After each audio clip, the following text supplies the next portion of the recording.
2,000 years ago, before refrigerators, supermarkets, or restaurants, this is what feeding yourself actually looked like. The Bible identifies 7 specific foods as the gifts of the Promised Land: wheat, barley, grapes, figs, pomegranates, olives, and dates. Everything else was secondary. Wheat was the most valuable grain.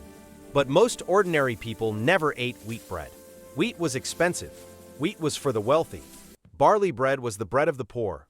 Coarse, dark, dense. The bread you ate told everyone at the table exactly who you were. Every single morning before anything else, women ground grain by hand on stone mills. Bread did not come from a market. It was made every day from scratch. The tanner was a cylindrical clay oven. The dough was slapped directly onto the hot inner walls. In seconds, bread. The same method used for thousands of years.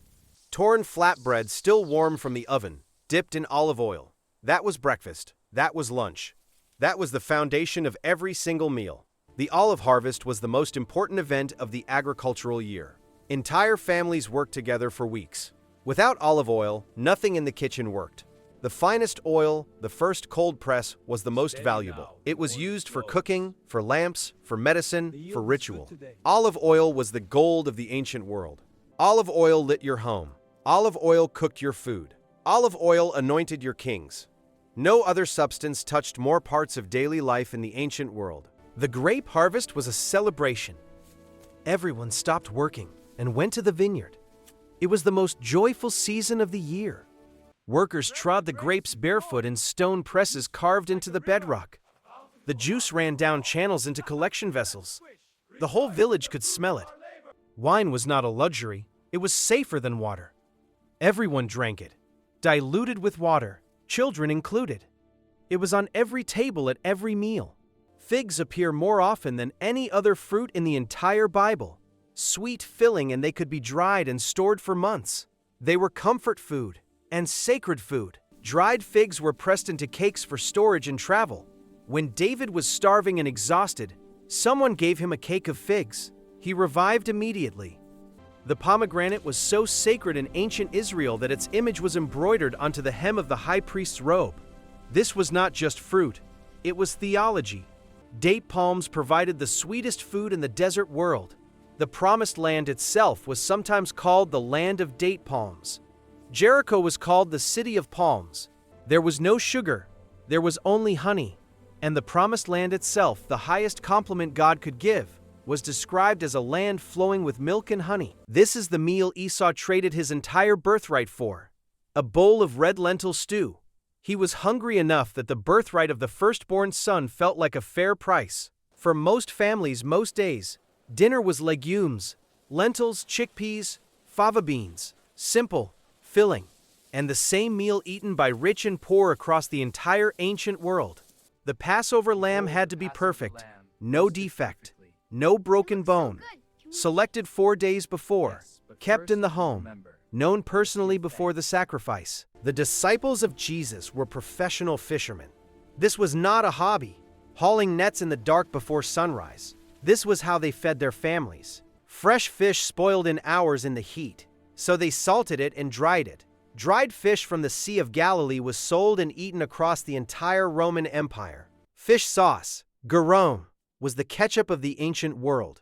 It went on everything. Romans, Greeks, and Jews all used it. Strong, pungent, and absolutely everywhere.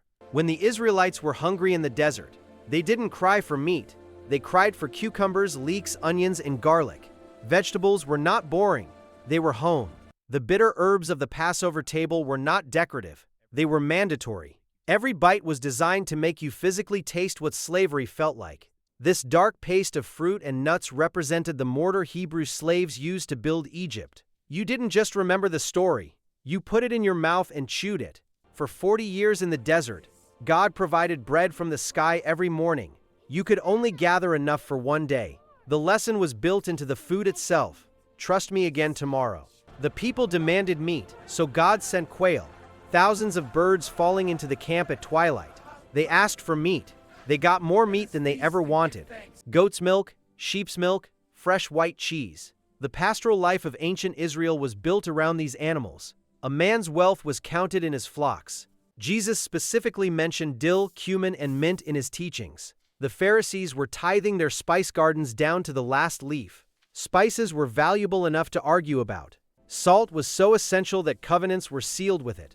To share salt with someone was to make a binding promise. You are the salt of the earth, Jesus said that, knowing exactly what it meant. The Jerusalem market during Passover was overwhelming.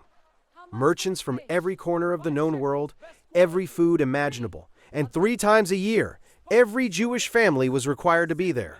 The wealthy reclined on cushioned couches at low tables with roasted meats, fine wines, and exotic fruits. Jesus ate with them too. He sat at every table. For most families, a clay bowl of lentils, torn bread, and water. That was dinner. That was enough. And around that simple table, the most important conversations happened.